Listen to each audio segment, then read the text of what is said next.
pysähdyttiin Repsolilla tankkaamaan, otettiin samaan vähän kaasupulloa ja nyt mennään katsomaan, jos täältä sais espanjalaisen aamiaisen. Desayuno Español.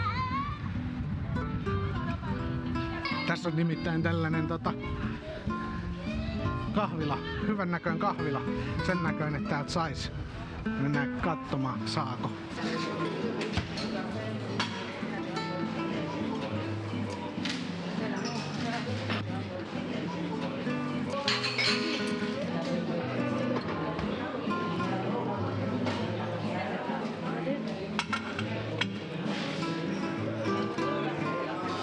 Ai että.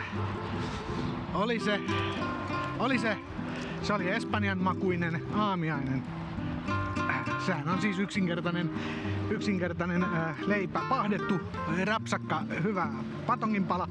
Siinä on oliiviöljyä levitetty ja sitten tomaattisoossia, sellaista suhteellisen juoksevaa niin kuin tomaattia. Murskattua tomaattia. Sitten pikkusen suolaa siihen pinnalle ja sitten tulee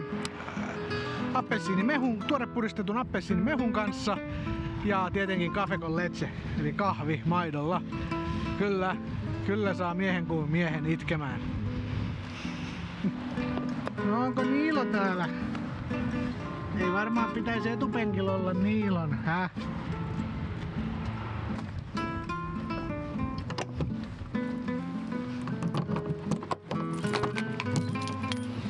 Vähän karvaa.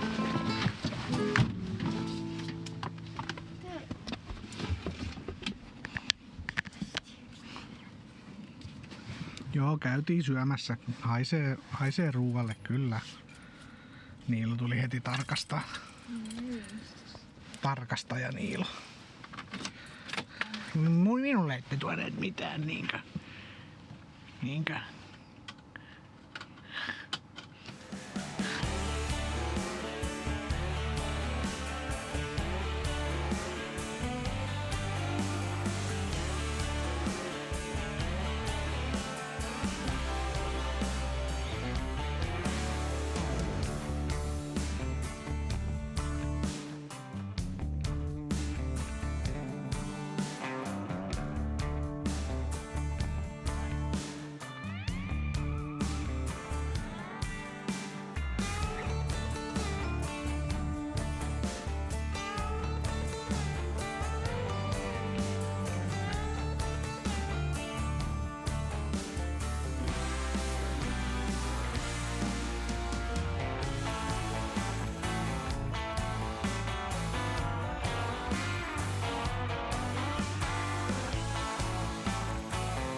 Mä en tiedä, kun pitäis katsoa itse asiassa toi säätiedotus, että meinaako se sataa, jos se meinaa ainakin tossa Tepassa näköjään, että joo, kyllä se yöllä sataa. Sitten ei uskalla tonne pellolle mennä. Ja aamulla sataa. Ei uskalla mennä pellolle, koska siellä on sitten, se on sitten mutaa kun se tossa sitä mutaa on. Se ei näytä mudalta, mutta se on mutaa ja se on sellaista mutaa, mikä sitten tarttuu kiinni. Ja se tarttuu niin tiukkaa kiinni, että sieltä ei kyllä... Hyvä, että kun sinne jää kengätkin jumiin, kun me jumalauta kävelemään. Ja autolla kun eksyt tonne noin, se näyttää ihan hiekalta ja näin, mutta voi pojat. Kalpaten käy, jos sinne menee. Kokemusta nimittäin on. Ja ne, jotka on mun kanavaa seurannut jo lähes alusta asti, sieltä koronan alkuajoista, kun korona tuli, niin tiedätte, että jäin vanhalla edellisellä hymerilläni jumiin juurikin tuonne mutaan. Mä kuivana kelinä menin sinne ja se tuntui ihan hiekalta, että tää on tällainen niinku normaali hiekkahomma. No seuraavan päivän kun sato vettä, niin terve vaan. Ei se ollutkaan hiekkaa. Tossa olin, tossa noin. Ja sittenhän se päättyi se homma niin, että mä olin siellä jumissa pääsin sitten tonne Antequerasta piti ottaa hotellia tai hostelli. Menin sinne. Se oli just lockdownin aikaa. Ei saanut kauppoihin mennä kuin kerta viikkoa. Ei vitsi, tässä on joku parkis just. Tähän on työnnetty hiekkaakin vähän enemmän. Tossa on just meikäläisen paikalla joku autonsa ajanut. Mitäs se oikein meinaa? Missähän se on ja kukahan se on? Meinaakohan se lähteä? Mä meinasin nimittäin ajaa auton tuohon parkkiin, koska tonne ei voi ajaa, se on samanlaista mutaa. Toivottavasti tää ei hirveesti. Kyllähän se vähän upottaa, hän ajattaa siihen. Joo, ei siihen voi ajaa. Voikohan tähän ajaa? Ei, tähän käy vaan. Ei, nyt kato. Suti. Ei yhtään pysty. Ei vittu yhtään pysty tohon ajaa. Kyllähän myö nyt Niilonkaan ainakin ulkona käydään. Kyllä me nyt auto johonkin tähän laitetaan parkkiin, mutta vähän ajoin tohon tien sivuun, että vedänpä tähän, niin heti upotti renkaat ja alkoi sutimaan. Ei yhtään pysty tohon. Vaikka toikin näyttää, että se on ihan nurmikkoa, niin ei yhtään. Se upottaa ja tää on tosi jännää tää seutu. Tää on ihan ympäriinsä tällaista samanlaista mutaa. Siis mä juttelin espanjalaisen taksikuskin kanssa. Se sanoi, että tätä on niinku 10 kilometriä. En mä muista miksikä se sanoi tätä maastoa, mutta täällä oli joku oma nimityskin tällä maastolla. Tää on tällaista savimaastoa. Ja kyllä nimittäin upottaa ja on perseestä, että todella varovaiseen kannattaa kyllä olla, että mut mä en nyt tiedä.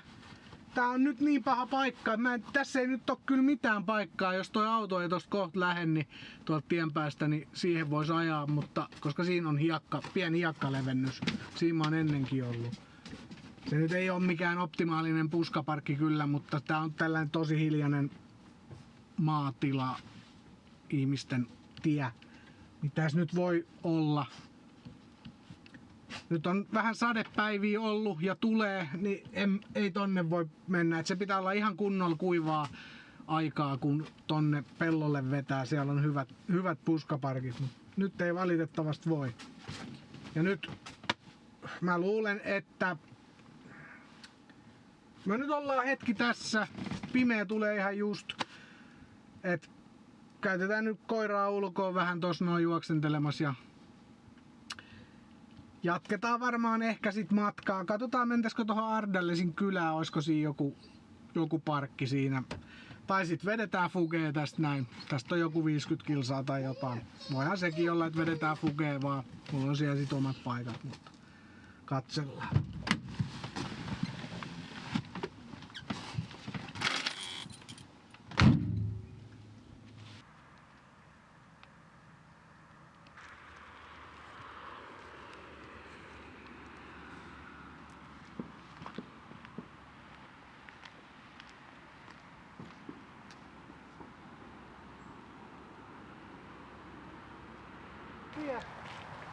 Tähän on tehty tässä meidän tietä ei ollut ennen tästä.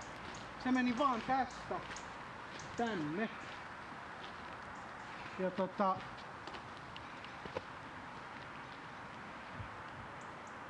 sit täällä on ihmeellisesti, tää on niinku tää olisi lanattu tää koko alue. Täällä on tällaista pientä kiveä täynnä. Onkohan tänne tuotu jotain? Mut tää on siis ihan tällaista mutaa, tää tarttuu ihan kengän pohjiin. Tää on tällaista liisteriä. Ja tät on ihan siis kauttaaltaan 100 kilometriä. Mut tätä ei ollut tätä kulkuväylää tonne. Se oli vaan tästä jyrkkä osa. Se alkoi oleekin tosi jyrkkä. Mä luulen, että ne on sen takia tehnyt tän uuden, että tää on vähän loivempi. Et sinänsä hyvä, mut pakko mennä kyllä nyt kattoo tonne, että mitä tälle paikalle on tehty. Tähän on tullut joku kyltti, tää on exception.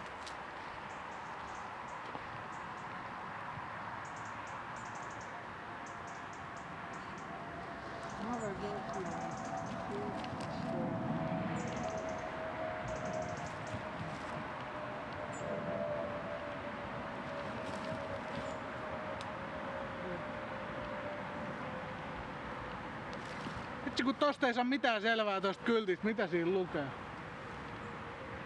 Navigation suspenda excepto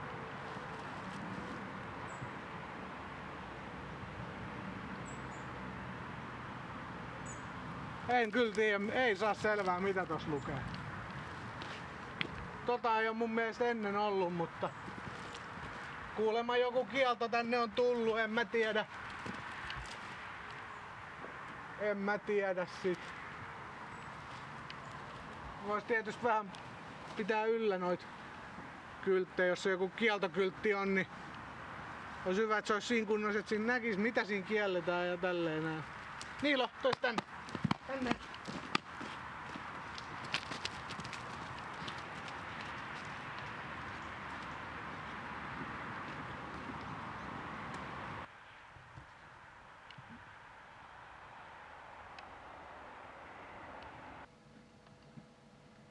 Onko lämmintä jo? No joo. Kyllä se nyt aina iltaa kohden vähän viilenee. Mut ei oo kylmä.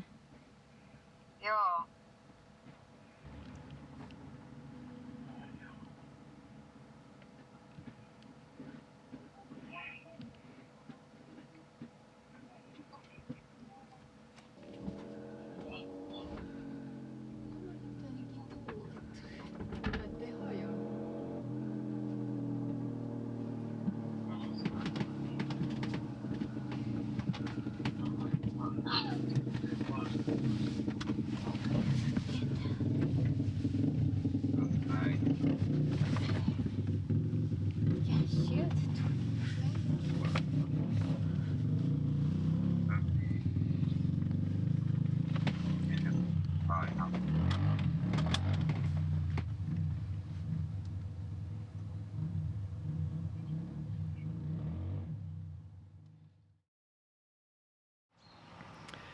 Hyvää huomenta.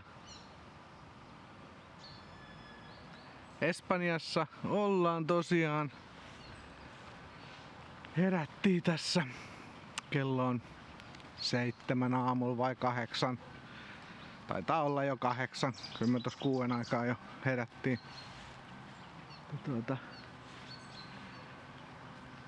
Täällä ollaan. Aurinko kivasti se tuolta nousee ja lähdettiin tässä Niilon kanssa vähän käppäilemään aamupisuille täällä eukalyptuspuiden alla. Tässä on tosiaan eukalyptuspuita ihan täynnä tää tienvarsi. Sen tunnistaa näistä kuoriutuneista puurungoista. Niistä lähtee kuoret tällaisena pitkänä soirona. Ja sitten lehdet on tällaisia pitkulaisia ja näitä kun vähän puristelee kädessä, niin ai että oikein sellainen minttumaisen eukalyptusmainen. Että. On täällä mun yhdessä vakiopaikassa, tossa menee tollanen joki vieressä ja joka kyllä useimmiten suurimman osan vuodesta on kyllä kuivana. Nyt siinä on vettä pikkusen puolet. Ja tässä pusikkoaidan takana toisella puolella niin siinä on golfkenttä. Tää on ollut yksi mun vakiopaikoista täällä Fuengirolan alueella. Tää on ollut aika silleen rauhallinen. Kyllähän tästä menee työliikennettä. Tossa on noita viljelyksiä. Koska siinä appelsiiniviljelyksiä vai sitruunaa vai avokadoa. Tossa ihan toi joen huoman tossa toisella puolella. Siinä menee aita ja sen takana on ne viljelmät. Niin sinne pakettiautoa menee ja pick-upia menee aamuisin ja iltaisin töihin ja töistä palailee. Ja sitten samoin nämä golfkentän työntekijät. Nyt tossa meidän auton vieressä, niin siinä on heidän sisäänmenoporttinsa. Pari palmua.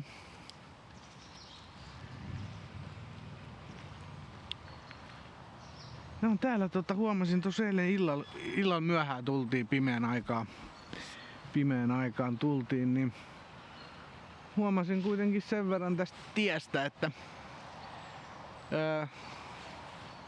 3 vuotta sitten, kun mä nyt olin vain 4 vuotta, 3 vuotta sitten viimeksi täällä, niin tätä tietä on vähän muokattu.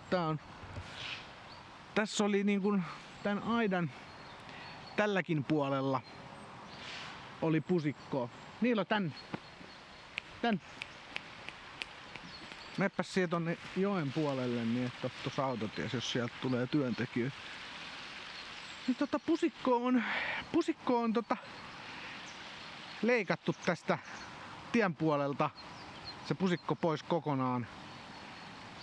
Ja tätä tietä on niinku levennetty sit sen pusikon verran. Kyllä tosta on niinku 1,5 metriä tullut lisää tien leveyttä. Samoin tää puoli tästä tiestä. Tässä oli sellainen vähän isompi penger. Niin tätäkin on niinku lanattu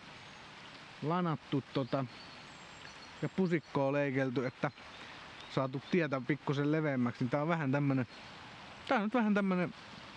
Ja tiekin on paljon huonommassa kunnossa nyt, että täynnä kuoppia ja tollaset. Tää on vähän niinku. Tää on pilattu. Ihan pilalla kaikki. Kaikki pitää mennä pilaamaan aina. Mutta fiilis oli silti sama. Rauhallinen, hyvä nukkua ja näin poispäin. Tää on kiva, kun tässä on kuitenkin menee tää joki tässä. Ja sitten kuitenkin niin tää on niinku rauhallinen. Linnut laulelee. Joki solisee mieltä rauhoittavasti. Mut sit kuitenkin niin tästä kun lähtee, niin tässä on niinku keskusta tossa 5 kilometrin päässä tyyliin. Ja kauppakeskukset ja kaikki. Me ollaan itse asiassa lähdössäkin tästä. Mennään tonne Miramariin käymään. Täytyy puhelinliittymä käydä hakemaan. Miramarissa taitaa olla, ostoskeskuksessa taitaa olla Orangen liittymäkauppa. Niin mä ajattelin hakea Orangen prepaid-liittymän. Sieltä saa 300 gigaa. Tai se on itse asiassa Simio-niminen prepaid-liittymä, joka mulla on aiemminkin ollut ja Orangen verkkoa käyttää. Simiolla sais 300 gigaa dataa 30 päiväksi aina. 18,50 €. Ei paha. Orangella se oli 330 gigaa ja 28 päivää voimassa. Sitten se pitää aina ostaa se uusi paketti. Se oli 20 €. Mä otan sen Simion 18,50, joka on 30 päivää. Se on aina se 2 päivää enemmän. Siihen tuli joku 150 minuuttia puheluita. Niitä nyt ei hirveästi tarvi, mutta nyt tiedä sitten. Nettipuheluitahan sitä Messengerissä soittelee tai sitten Instagramissa soittelee puhelut tai WhatsAppilla, niin ei niitä puheluita enää nykyään hirveästi. Ja sit jos soittaa johonkin, niin sit se on joku palvelunumero aina, joka ei muutenkaan kuulu niihin kuukausiminuutteihin. Niin se on vähän silleen, että ottaako niitä vai ei. Sit jos sulla ei oo, niin sit sä soittelet just jollekin kaverille varmasti. Ja silleen. Sit kun sulla on, niin et sä sit soittele. Niinhän se aina menee. Tässä kohtaahan mä aina olin parkissa. Nyt mä ajettiin tonne peremmälle. Tässä tää mun vakiopaikka oli. Tähän on näköjään työnnetty jotain auraus. Näitä siivous. Näitä on näitä penkereitä täällä. Tuolla on näköjään saatana telkkarin kaukosäädin. Se on vähän roskaa. Mä en tiedä mistä ne on ajanut tätä roskaa tähän. Siis niin kuin tätä niin kuin puutarhajätettä, jonka seassa on sitten roskaa, muoviroskaa, kuten esimerkiksi kaukosäädin. Edes ennen ole tällaista roskaa ollut, mutta no nyt on.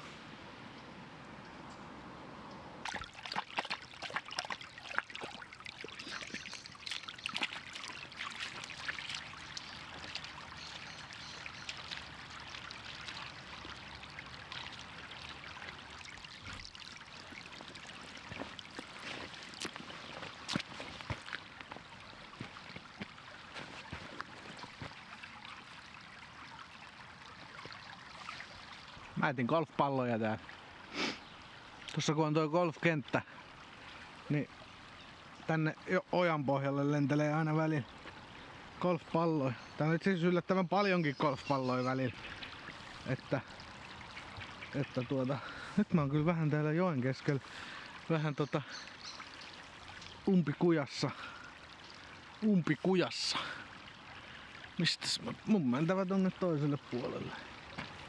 Tästä näin vähän kahlattava. Toivottavasti tän kaadut tän kameran kanssa.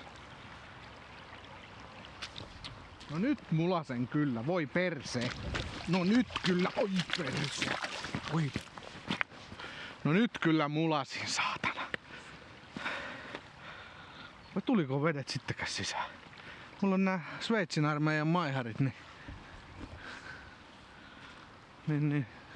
Ajattelin, että ei se nyt haittaa, jos ne vähän tot pohjaa vesi huuhteleekin, että kaikenlaisessa mudas tullut käppäiltyä, niin ei sitä nyt tarvii nilkkoja myöten kuitenkaan kipestä, että ei nää kyllä sukat kastunut aika hyvin pitää vettä. Joo, täällä tosiaan golfpalloja löytää. Muistan silloin entisen Hymerin kanssa, kun aina oltiin tossa noin ja sitten aikaa vietin täällä näin sitten aika paljon ja yksinään kun oli, niin niillä on kans täällä Niilon kanssa oltiin kahdestaan ja saattoi olla joskus vähän tylsää kiinni. Tai en tiedä, onko mut tylsää, kun golfpalloihan mä etiskelin, niin ei mulla tylsää ollut. Mutta täällä näin käppäiltiin ojan pohjalla. Ja sitten kun tuli golfpallo vastaan, niin nappasin sen aina taskuun ja sitten täällä Espanjassahan on sellainen homma, että nämä paikalliset, niin ne keräilee golfpalloja ja sit mä en tiedä, ne menee öisin tonne, mä tiedän, että ne menee öisin tonne tuolta aitojen reiistä, tuolla on paris kohtaa reijät, niin öisin menee sinne ja onkii sieltä vesiesteistä ja muualta, mistä niitä palloja nyt sieltä golfkentältä löytääkään, niin niillä on aina sellainen iso korillinen golfpallo ja sitten ne myy niitä tuolla, niillä on autot parkissa tuolla vähän matkan päässä tien varressa ja ne on pessy ne pallot, ne on pussittanut ne, sitten ne myy niitä palloja jollain, en mä muista 5 vai 10 pussi, mitä ne maksaa, joku 20 palloa. Kun golfaaji menee, siis tää Espanjahan on täynnä, varsinkin tää Andalusia, niin tämähän on ihan täynnä golfkenttiä. Onko tää maailman tiheimmin golfkentätetty niin kuin alue? Että täällä on golfkenttiä ihan älyttömästi. Ja golfaajiakin on siis aivan mielettömästi sitten. Niin kyllä niitä kaupaksi menee. Niin mä kun täällä näitä golfpalloja sitten ettiskelin päivien mittaan, mullakin alkoi olla sellainen pussillinen, korillinen niitä palloja, niin sit se äijä, joka kävi aina öisin golfkentän sulkemisajan jälkeen kävi tuolla noin hakemassa niitä palloja, niin se osti sit aina 5 pussi multa niitä palloja. Niin mä tein sellaista pikku bisnestä, sivubisnestä, että tässä palloa, golfpallo löytyi. Titleistä 8. Onks toi joku Skotlannin lippu? En tiedä. Siinä oli, mikäs valkoinen täällä oli? Onko tää valkoinen kivi vai se on joku sieni? Sienessä me ei nyt olla. Me kerätään golfpalloja, ei sieniä. Vaikka jotkut kyllä keräilee sieniäkin, eikä siinäkään mitään väärää oo. Rahan arvosta hommaahan sekin on, että tämä on tässä nyt 50 metriä kävellyt ja ensimmäinen golfpallo. Muistan, tää mutka on just se paikka, mistä niitä eniten aina löytyy. Tässä mutkan kai tässä menee joku väylä sit just silleen, että porukka tänne päin just lyö ja tästä kohtaa tulee yli. Sitten oli joitain yksittäisiä palloja aina vähän harhauttunut muuallekin, että tällaista tää vanlife on, vanlife-arki, että karavaanarin puskaparkkeilijan arki. Kun ei ole niitä leirintäaluekavereita kenen kanssa ryypiskellä, niin pitää tulla tänne ojan pohjalle kerää golfpalloja. Että alas on vajonnut tämänkin karavaanarin elämä. Niinkö se on? Onko se niin? Minusta on paljon mukavempaa täällä luonnossa koiran kanssa joen pohjalla talsia ja nilkkojaan venäyttää näihin mukulakiviin ja etsiä golfpalloja, kun leirintäalueella ryypiskellä ja morotella vierusauton ikkunasta sisään. Ja maksaakin siitä vielä itsensä kipeäksi. Mulla kun on omavarainen matkailuauto, niin mä en tarvitse leirintäalueen palveluita, enkä mä halua sen kummemmin kyllä sosiaalisoituakaan. Että sen takia siellä ei ole minulle mitään. Nilo, äläpäs karkaa. Eipäs mennä niin kauas. Siellä ei oo enää palloja. Joo, löytyisikö vielä toinen pallo? Yksi pallo on vähän se on niin yksinäinen tuolla taskun pohjalla se yksi pallo, se tarvii kaverin. Et jos ei täällä on 3 vuoteen kukaan palloja kerännyt, niin täällähän pitäisi olla hirveästi palloja. Taitaa joku keräillä. Ne muuten ajelee täällä näin. Aina silloin tällöin tulee noit offroad autoilijoita. Niin kun sulla on 4-veto offroad auto, niin pitäähän sun sitten löytää vaikka väkisin jotain offroad reittejä, niin mitä sä teet, niin sä tuut tänne joen pohjalle ajamaan.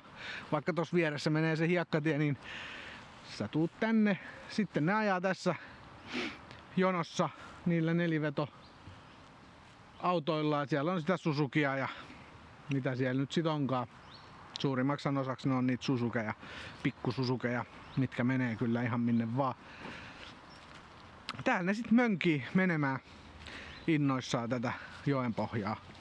Onhan se. Se on harrastus kanssa sekin. Sekin, että jotain valkoista tuolla joen pohjassa on. En lähde kahlaamaan, en lähde. Kun mä en nyt tiedä että missä se mun businesspartneri on, että ostaako se multa näitä vai ei, niin mä en niinku uhraudu vielä niin paljon.